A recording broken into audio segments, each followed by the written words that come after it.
Okay, hi everyone. In this video, we're going to start talking about design thinking, which we kind of left off there in the online Teams session in the course. And we're going to be talking in this video about the first part of design thinking, the first steps, the first stages of design thinking, and why I think it can be useful to us as a skill, as a very 21st century skill, though it kind of dates from the 1960s and the 1950s. It's from engineers working in how to think of processes of user-based design which is seated, if you like, in the needs of the users at the end of the process.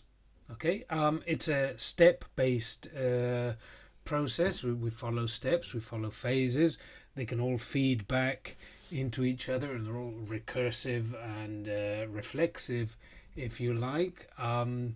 The IDEO group design thinking process follows a process of understanding users, observing users, visualizing their experience, evaluating, and then implementing solutions.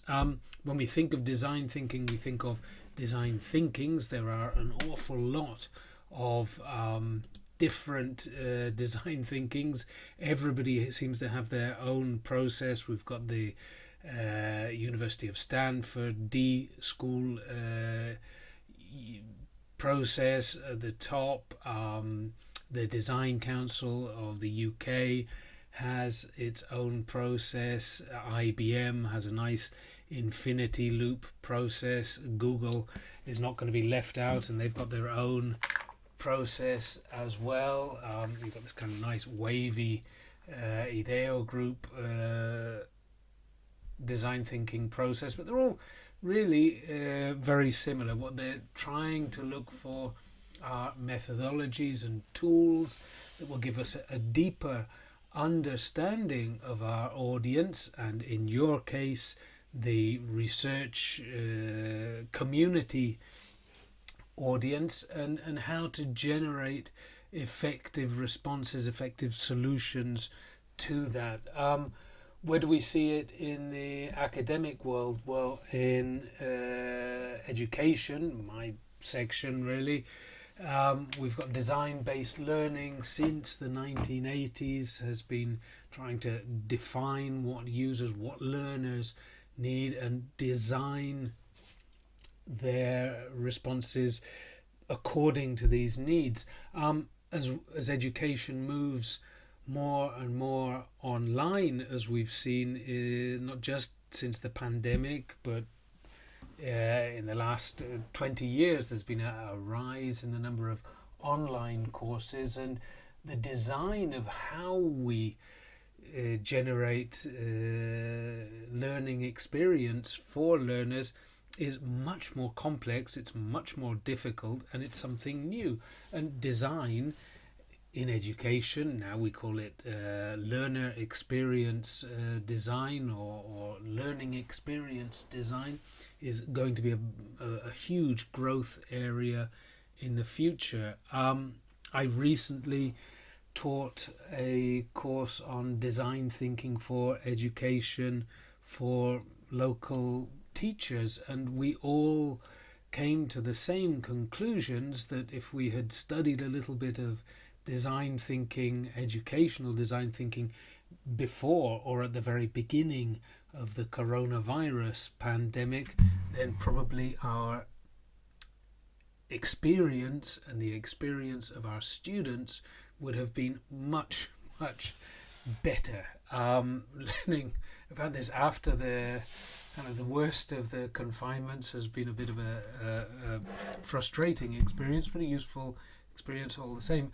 Again, related to the educational side of research, design-based research has grown enormously over the past decades, and it's now a very valid way of researching as a teacher or as an educator, designing a proposal for our students and then evaluating, if you like, the results. As a way we've been researching for decades and probably centuries, really. I'm going to add some links to design-based research articles that may be of interest to you. If we look at this process, this is the British Design Council's Double D process, the Double Diamond process.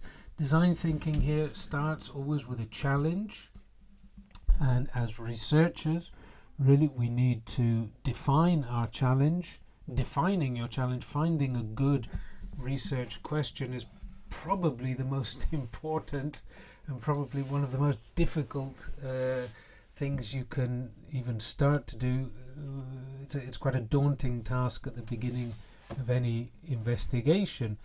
And then, as we saw with creative thinking last week, we need to expand and open this problem. And here we could use the RCS model, although we're going to add some more ways of understanding our users and looking at this challenge from as many different perspectives as possible. Then we would maybe redefine the challenge from the perspective of the users. In your case, from the perspective of the research community, of the end users of the knowledge that you generate. We may then reframe this problem, and this is reframing problems is going to be something that we look at in a little more detail in the online session next Tuesday. But again, we are toggling our thinking, if we like. We are opening the problem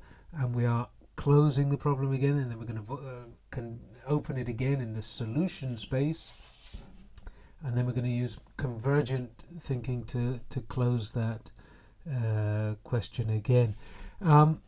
This double D, this double diamond process, again asks us to open a parenthesis. It asks us to open a space between thinking of the challenge and providing the solutions. And if you think really of your research as a slowing down, if you like, of decision making, and really this whole research process is going to be a kind of continual opening, divergent thinking, convergent thinking, divergent thinking, and convergent thinking again. Is this hard work? Yes, of course it is. If it was easy, we wouldn't need to be here. The double D method thinks of a problem space and a solution space. The IDEO, the University of Stanford design thinking process is very similar. We're thinking of understanding our problem, observing people as they deal with in their day-to-day with their reality at the moment. For some of you, investigating dead poets or ancient history, you might think, well, who are my users? Try and think in this sense of the research community. How are they? What are their needs? What do they need from you? And the more you can meet these needs, the more possibilities you're going to have of creating a living out of your research, which at the end of the day for lots of us is the objective. Again, it's observation, it's understanding, it's defining points of view. Now, last week when we looked at creativity, we saw the need for the idea of generating multiple perspectives and increasing our perspectives of problems will help us to generate in this ideation phase, which is a horrible word. We could call this the creative phase, where we're going to use all the creative techniques, the creative thinking techniques of morphological synthesis, RCS, brainstorming, Scamper, all these different techniques to generate multiple solutions for our problem. Then we may build a prototype, and then you may test this prototype. For many of us, in our research programs at the moment. We're kind of still in these early phases of understanding, observing, defining, and creating. Some of you in the later phases will be in your prototyping and testing, reading phases, writing phases, and presenting phases of the problem. But thinking of this as a process can help us to organize the workload. It can help us to structure the workload. In the online session, we looked at the three types of communication that we might need in a project, in any project, of the dialogic thinking, the dialogic communication of what could something be, looking for the constant possibilities rather than the definitions of the question. Then we look for critical thinking as the ways of validating and examining, if you like, our ideas, and then finally presenting our ideas to the public, articulating our ideas. This graphic is a very nice graphic that I have lifted from the Design Thinking Playbook. I'm going to give you some books and articles to investigate this concept of design thinking. It's a very useful tool. It's a very simple methodology that you can adapt to practically anything, and with a little bit of reading we can learn about it in no time at all, really. It's also a very useful tool or methodology for us to quote in job interviews or in research group interviews when we're trying to get into a research community, to be able to talk about the process of investigation is very useful. The authors of the Design Thinking Playbook and Toolbox talk about divergent thinking at the beginning of the project and leading to convergent thinking, and the kind of different steps that we may go through of creating prototypes and building cool prototypes, funky prototypes, dark horse, implausible prototypes.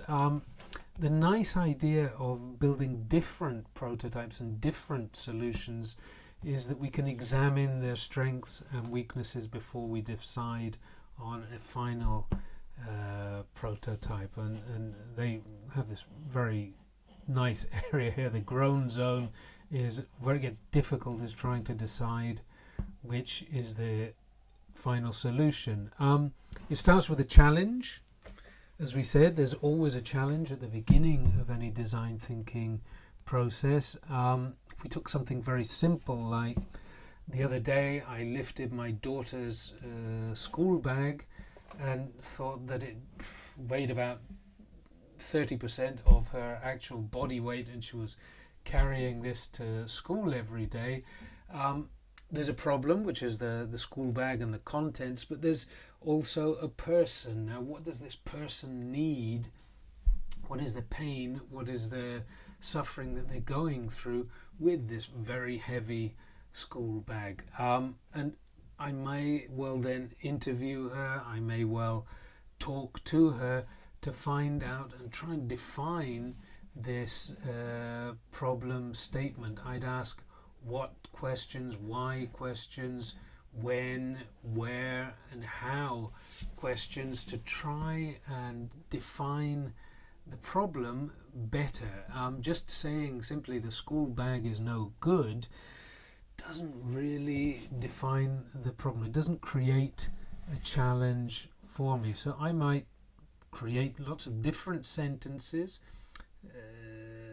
always in a very visual sense. Design thinking is a very visual set of processes, which for some of us who've had problems drawing pieces of toast, this could be problematic, but it is something to work on. Your visual thinking skills are extremely useful to you. And then we may define problem statements. I'm going to upload a copy of this format for you. How might we, for what people, define a problem so that their needs are met? And we would create lots of possible problem statements, again because we're interested in very divergent approach to our initial problem. We don't want to define solutions just yet, and if we define the problem too carefully, then we're going to define the solutions too quickly. I may then interview people and create from these interviews profiles. Again, this is something we're going to expand on a little bit in the online session.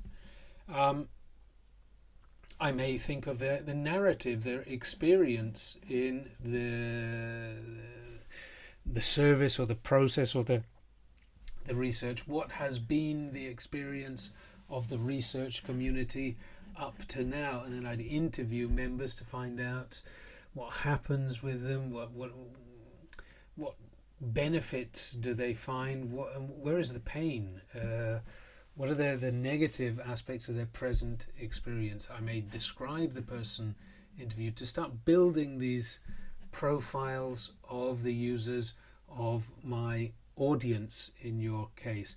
The type of techniques that I'd be using in a design thinking process are generally quite qualitative, although I may kind of add in some big data and some questionnaires, but really here I'm interested in the how and the why, and for that reason I'd probably focus on interviewing, observing, deep observation of people in the research community, in museum visits or people using public services. We often use camera user studies where we literally stick a camera onto somebody's head and watch their experience as they navigate a service or a process or an educational experience, or a visit to a museum, or even a visit to a hospital. If any of you are from Cantabria, you might be familiar with our local hospital, which is like the most complicated building to navigate in the world, possibly, I believe. I'm not sure if it was actually designed to be complicated, and it's a new building, but it's really easy to get lost.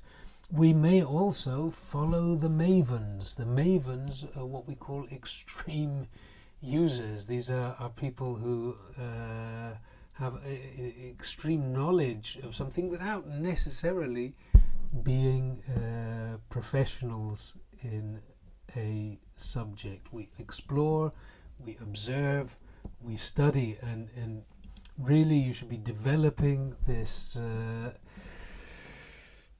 very disconnected method of viewing, what we talked about in the online session as the transparent eyeball, Ralph Waldo Emerson's concept of the all-seeing, de-egoed observer, without judging, without jumping to conclusions, learning to observe deeply, what Foucault called one of the technologies of the self, this Socratic capacity to observe deeply, not just others, but also ourselves in the process of what we're doing.